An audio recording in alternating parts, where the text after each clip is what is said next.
అమ్మా, నైట్ పూట అస్సలు నిద్ర పట్టట్లేదు. ఎందుకో చెప్పవా ప్లీజ్? ముందు నైట్ పడుకునే ముందు ఏం చేస్తున్నావో అది చెప్పు. ఏం లేదమ్మా, 10 దాకా ఏదైనా వర్క్ ఉంటే చేసుకుంటా. తర్వాత కొంచెం సేపు రిలాక్స్ అవుదామని ఇన్స్టాగ్రామ్ లేదా యూట్యూబ్లో షార్ట్స్ చూస్తూ ఉంటా అంతే. అలా కొంచెం చూసినా వెంటనే 11 అవుతుంది. ఆ తర్వాత మొబైల్ పక్కన పెట్టి ఎంత ట్రై చేసినా నిద్రే రాదు. అది సంగతి. అది సరే, కానీ ముందు ఇది చెప్పు, నైట్ అంతా నీ రూమ్లో లైట్ ఎందుకు ఆన్ చేసి పెట్టావు?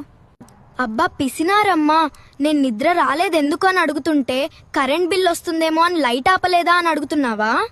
కరెంట్ బిల్ కాదు పిచ్చి మొక్కమా. నైట్ పడుకునే ముందు లైట్ ఆన్ చేసి పెట్టుకుంటే మన బ్రెయిన్ కి కళ్ళు సిగ్నల్ పంపిస్తాయి బాస్, ఇంకా నైట్ అవ్వలేదు అని.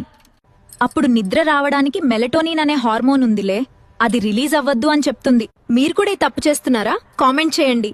ఇంకపోతే నీకెలాగో బ్రెయిన్ లేదు కాబట్టి అది రీజన్ కాదు, ఇది కేవలం బ్రెయిన్ ఉన్న వాళ్ళకే ఇబ్బంది. నువ్వు లైట్ ఆన్ చేసుకో, నో ప్రాబ్లం. అమ్మా, ఎగతాళి చేసింది చాలులే, కానీ ముందు సొల్యూషన్ చెప్పు.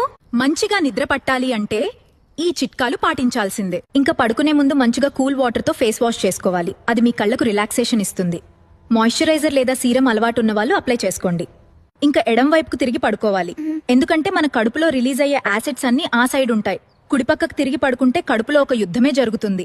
అందుకే ఉదయం లేవగానే కడుపు మంటగా ఉంటుంది. అంతే, ఇవి చేస్తే చాలు, మంచిగా నిద్రపోవచ్చు. అంతేనా? ఇంకా అన్నీ ఆపేసి ఇవి ఫాలో అవుతాను. నా వల్ల కాదు మళ్ళీ కళ్ళు మంటలు నిద్రపోకపోతే. చూశారు కదా ఫ్రెండ్స్, మీకు కూడా ఇలాగే నిద్ర పట్టకపోతే ఈ టిప్స్ ఫాలో అవ్వండి, మంచిగా నిద్రపోతారు. పడుకునే ముందు మా కంటెంట్ నచ్చితే ఒక లైక్ చేసి పడుకోండి. మళ్ళీ కలుద్దాం.